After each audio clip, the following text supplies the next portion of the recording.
El tema es este. Quiero hacer un tema profundo, ¿está bien? O sea, es un tema de emuná. ¿Cómo demostrar que realmente Hashem se reveló al pueblo de Israel en el monte Sinai? ¿Entendieron lo que quiero analizar? Dios se nos reveló en el monte Sinai, se reveló a Israel. ¿Y qué nos entregó? Los 10 mandamientos y la Torá. Bueno, hay que ver exacto cuándo vienen los 10 mandamientos y cuándo viene la Torá. ¿Está bien? Pero Dios se reveló a Israel, ¿no? Es la gran prueba de que el judaísmo es la verdad. Es la gran prueba, es muy importante el tema, es el tema fundamental. La pregunta es cómo demostrarlo. Porque algunos te dicen, ustedes dicen que pasó, pero ¿cómo sabes que es verdad?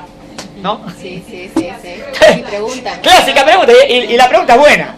¿Cómo sabes que la independencia de tu país pasó si tampoco te consta? Muy bien, buena pregunta. ¿Y cómo sabes que la independencia pasó? No sé, el otro día, 25 de mayo, la independencia de Argentina, no sé. ¿Cómo sabes que pasó? No sé. Bueno, es historia. Bueno, está bien. ¿Y cómo sabes que Napoleón existió? Todos dicen. Todos dicen. La gente está mintiendo. Yo también puedo decir así. Bueno, no, pero esto de Torah no es tan exactamente lo mismo, porque hay un tema que implica obligaciones para mi vida, lo deja el otro más neutro. Está bien, pero está bien, perfecto lo que dijiste. Es historia, ¿no? Eso es lo que tenemos que analizar. ¿Cómo demuestro que esto realmente sucedió? ¿Está claro?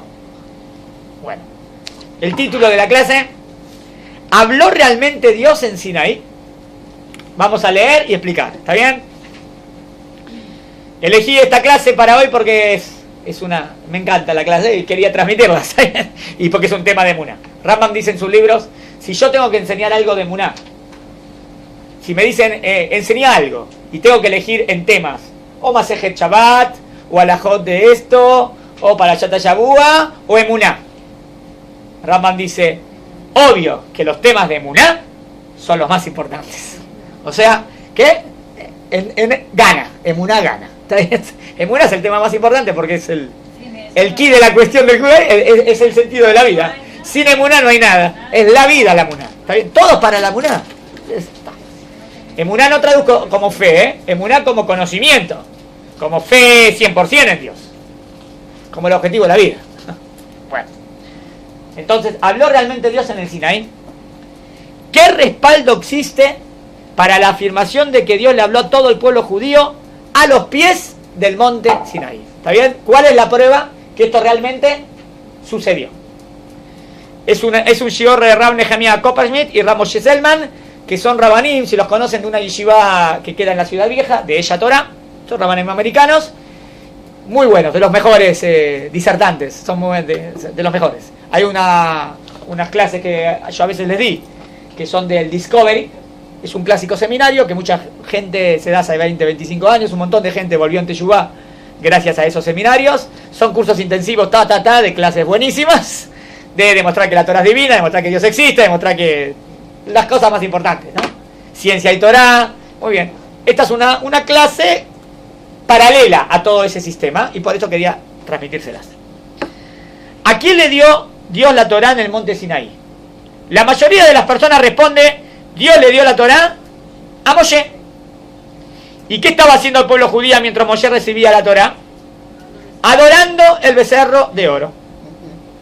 La pregunta al Rab, ¿es correcto esto? Respuesta correcta, pero no de acuerdo a la Biblia. No, o sea, de nuevo, Dios le entregó la Torá a Moshe y todo el pueblo estaba haciendo el becerro de oro. No es exacto, no es exacto. Tengo que ver qué nos entregó. Tengo que hablar qué es 10 mandamientos, cuándo son los 10 mandamientos, 1. ¿Cuándo es toda la Torá? ¿Está bien? 2. Y es verdad que al final de los 40 días el pueblo de Israel estaba haciendo el becerro de oro. Pero cuando Dios entregó los 10 mandamientos, ¿el pueblo estaba haciendo el becerro de oro? No, ¿está bien? Porque a veces hay errores de la película de los 10 mandamientos.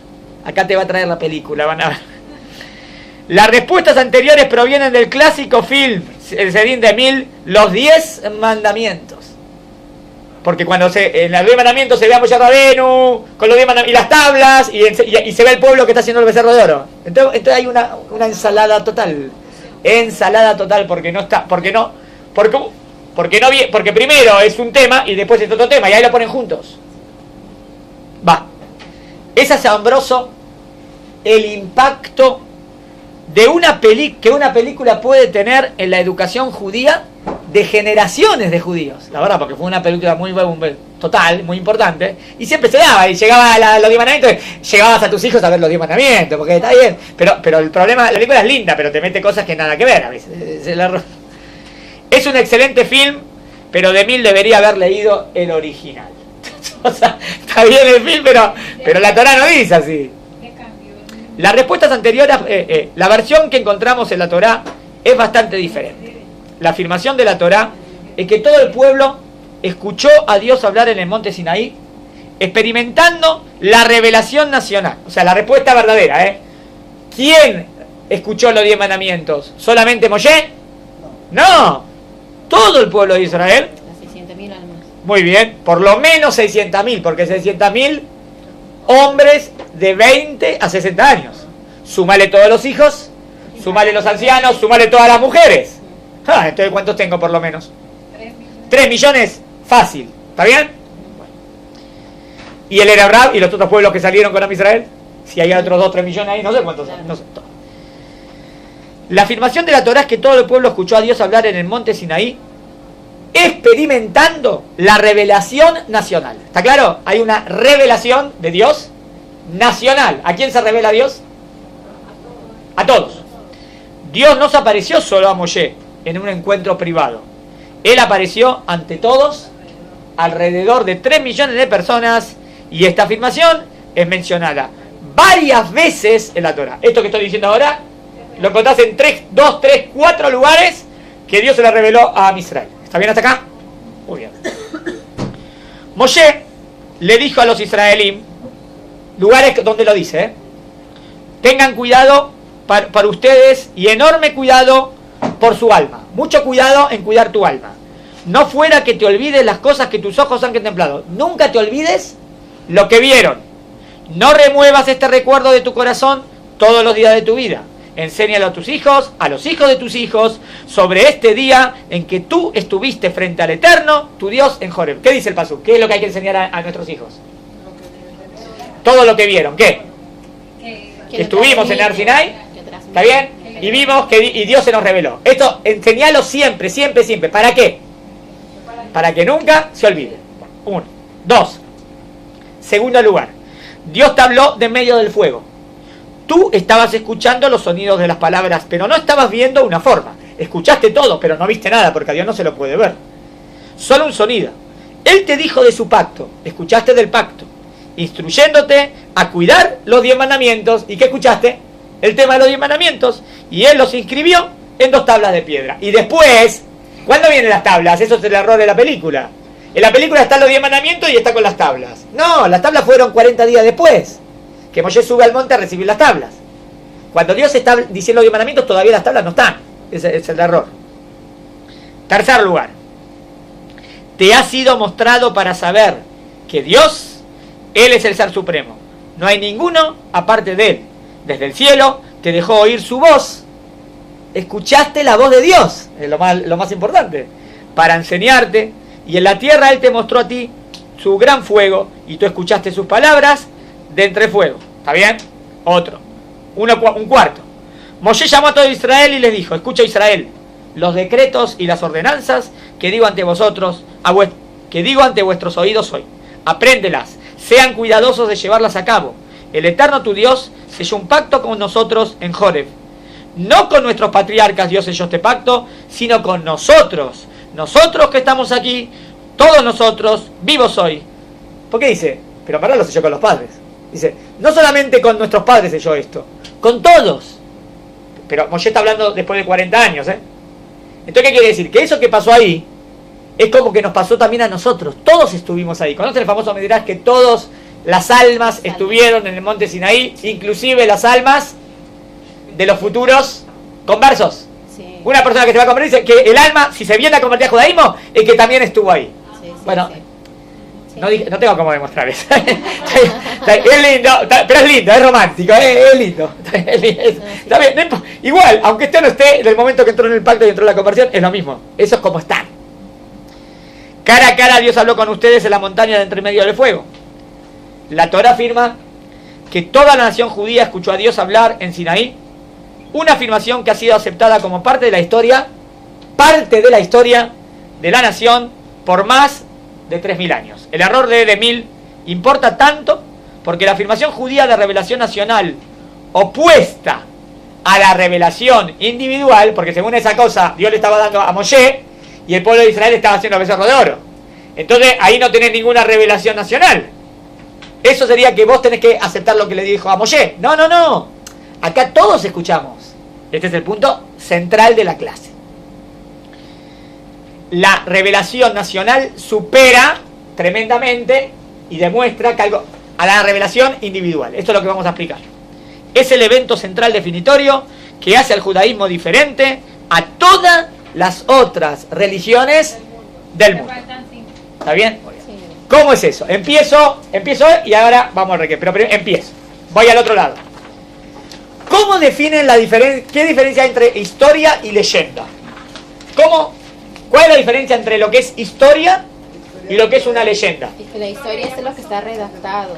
La historia está redactado. En los libros, la leyenda solo es de boca en boca. O sea, vos decís que la diferencia es porque si está escrito o es oral. Y no puede haber historia que es oral también. Las leyendas no tienen comprobación. No tienen comprobación las leyendas. Usted dice, la historia, la leyenda no tengo cómo comprobarlo y la historia Sí. tengo cómo comprobarlo. Es un tema muy importante, ¿no? Esa es la diferencia de algo histórico a una leyenda. ¿Está bien? Muy bien, lo histórico está documentado, podés traer todo tipo de pruebas para la historia, más datos. El tema de la leyenda es una leyenda. Muy bien, eso es lo que tenemos que demostrar. Entonces, ¿en qué categoría entraría la revelación nacional? ¿Está claro? El que dice, ¿cómo sabes que fue? Para. Vamos a definir qué es historia y vamos a definir qué es leyenda. Y según eso definimos, ¿está bien? Dos tipos de historia son parte de cualquier patrimonio nacional. O sea, en cualquier patrimonio nacional también tenés historias y también tenés leyendas. El primer tipo son leyendas. Un ejemplo de leyenda. Incluido en esta categoría está la admisión de George Washington de haber talado el cerezo junto con su afirmación, no puedo decir una mentira. Dice que estaba talando un cerezo, un arbolito, y decía, no puedo decir una mentira. Eso me parece que es una leyenda americana. Juanito Manzana plantando manzanos por todos Estados Unidos, con sus corazones de manzana sacados de los desperdicios. No sé, es otra leyenda, cosita de América. Déjenlo, salteo. Entonces vamos a la historia que quiero ir, la que viene ahora. Está la historia que George Washington fue el primer presidente de los Estados Unidos. William el Conquistador dirigió la batalla de Hastings en 1066, en la que Harold, rey de Inglaterra, fue asesinado. Los judíos de España fueron expulsados de su país en 1492, el año en que Cristóbal Colón zarpó a la mar. ¿Está bien? Primero dijimos, él decía, yo no mentí, talaba no sé qué, un arbolito. Es una leyenda en Estados Unidos. Y hay otro no, que cuando fue la guerra, ¿está bien? Cuando fueron los judíos expulsados de España. ¿Cuál es la diferencia de esto a esto? Una cosa es una leyenda y otra cosa es historia. ¿Cuál es la diferencia entre una leyenda y la historia?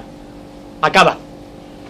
Una leyenda es una historia no verificada. Porque también lo que está diciendo en la leyenda es algo histórico. Pero no sé si es verdad. Es algo que tiene que ver con historia, pero que no verificado. ¿Me siguieron? En su misma naturaleza, las leyendas no son verificables, porque tienen pocos testigos oculares. Cuando es una leyenda, pero también es historia, porque eso pasó, y no sé qué si pasó. ¿Cómo sé qué pasó o no pasó? Bueno, por eso es una leyenda. ¿Qué es lo que hace la diferencia? Que en la leyenda no tenés testigos. O es uno o dos testigos que ellos dicen que pasó. La pregunta no sé si creerle o no creerle. ¿Entendieron? ¿Entendieron la diferencia? Quizás el pequeño George sí taló el cerezo. Hay esa leyenda de que en verdad taló el cerezo. Es verdad, cuando era chiquito George Washington. No podemos saber si realmente ocurrió. Esto no significa que la leyenda es necesariamente falsa. No dijimos historia, verdad, leyenda, falso. No, esa no es la diferencia. Porque puede ser que la leyenda sea verdadera. Puede ser. La diferencia es que no tengo cómo demostrarlo. Solo que no es verificable. Ese es el punto importante. Nadie piensa que las leyendas son hechos, por lo tanto, no son aceptados como historia confiable. No dijimos que no es verdad, pero digo que no lo puedo demostrar. ¿Me siguieron hasta acá?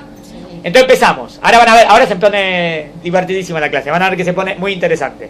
O sea, tengo que definir qué es historia y qué es leyenda. Vamos a un pequeño recreo y seguimos.